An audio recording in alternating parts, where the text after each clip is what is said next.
Hi Eric and the Business Freedom Crew. This is Georgia. And I met you in San Diego and again in Estonia. I'm from Reno, Nevada. And thank you guys so much for putting together this wonderful business freedom class that you guys are putting on, and thank you for sharing it with us. Just even after today's class alone, I was able to go back to our own crew and talk to them about a few things. First, about the problem tracker, about the idea of tracking all the problems so you can improve them, and also about having our employees document their steps and the different processes that they are working on, so that way we have all of the processes for our company documented so it's easy to train people in the future. So thank you so much.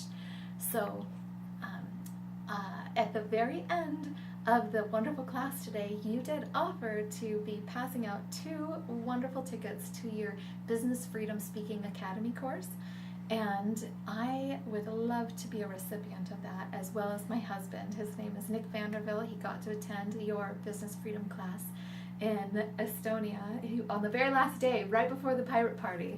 It was absolutely wonderful for him. And when we got home, we just have implemented everything we have learned from you, and it has helped us dramatically. It is so wonderful.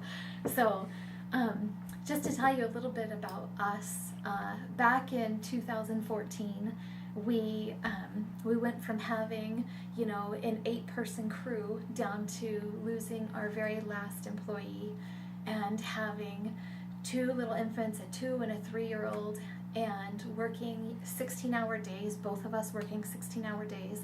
And at 5:30 in the morning, it was actually May 31st, which is, 4 years and almost 3 months ago to the day. I was sitting there, it was 5:30 in the morning, I'm interviewing a lady because that's the only time my kids were asleep and I could do it.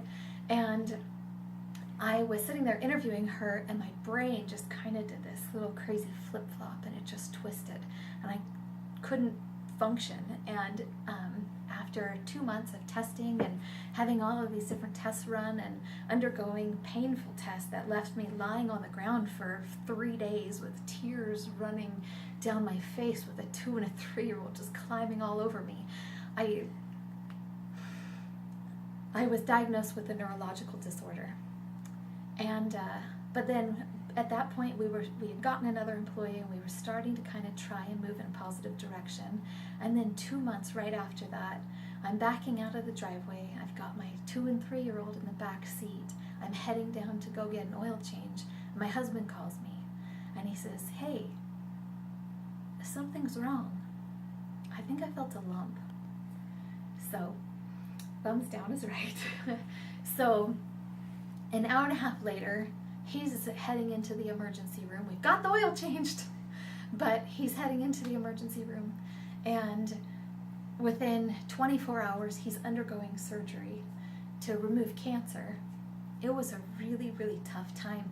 We made it through all of that, which has been absolutely fantastic, but we realized through all those experiences that there were some things that we needed to work on, and we had some things that we could learn and grow from. And so we took these things and we started to dive in and kind of figure out who we were and what we stood for and why we were here and why we were doing the things that we were doing. And a few of the things that really touched us, we learned how to grow our company, but we also learned how to help our environment and how to take the things that were important to us. So one of the things when we were going through this whole situation that was really important to us was going to parks and going and spending time in nature. And I started running. And actually, when you were in San Diego the first time I met you, you had told me that you had gone running that morning to it was Grateful Gardens or something like that in San Diego. And I had just run my first 8 miles down there in San Diego, and I thought, man, I wish I could have run into Eric and run with him, but his legs are so long, I don't know if I could keep up. But so when anyway, back up a little bit, and we started to realize how important the environment was to us, and so we created a day, and we called it Small Business Saturday Cleanup. And we really love to go out and involve our community and clean up trash and clean up things, and we actually got to do it. We've been able to do it twice now with Mindvalley. One, that first time in San Diego, and two, in Estonia, which have had wonderful turnouts. But so in dealing with the two different aspects, so we have this environmental aspect that really means a lot to us. We also have our company that means a lot to us. So what we would love to do is be able to learn more about communicating and communication in general, and how to talk to people and communicate. See, we have this wonderful side to us with the environment. We also have this wonderful business side. And in our business, we create memories. So we create memories and love and kindness and happiness through one of your five senses, through your sense of smell. We actually are in the home fragrance industry, and we're very, very passionate about it. And we have customers that call us and tell us their cancer stories about how they're going through these awful cancer treatments, and that they've lost their sense of taste. But then all of a sudden they get gifted a candle of ours from somebody, or they accidentally find us on Amazon, and all of a sudden they can smell, and now they can taste again because they can use their sense of smell to stimulate their sense of taste. It is just absolutely amazing. We get stories about families coming back together, about people being able to relive memories from old time because it's their mom's favorite fragrance.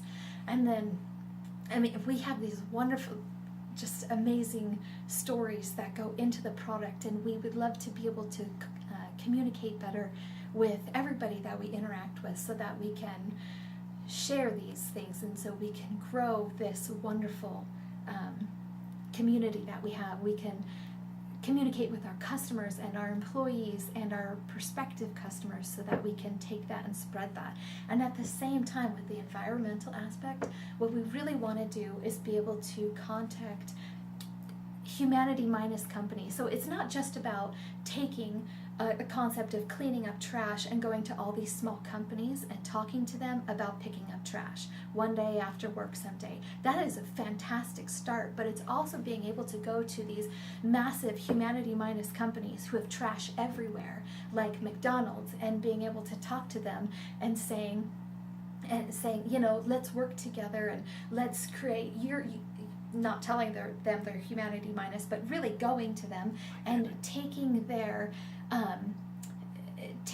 actions and creating some sort of humanity plus actions in what they're doing, and being able to give that to people, like just through different ideas, and working with larger companies so that we can create education, not just getting a few people to pick up trash, but to create education. And so that is really where our passion lies, is being able to create education. So it will help so much on this environmental side, and it will also help massively on our business side. So once again, thank you so much for watching this video and taking the time to consider us. And when you are making that decision, please consider us, because we will give it our all. We will give it every ounce of energy, and we will be there from the moment you open it to the moment you close. And thank you so much for your time. And Nick, thanks you too. We'll see you soon.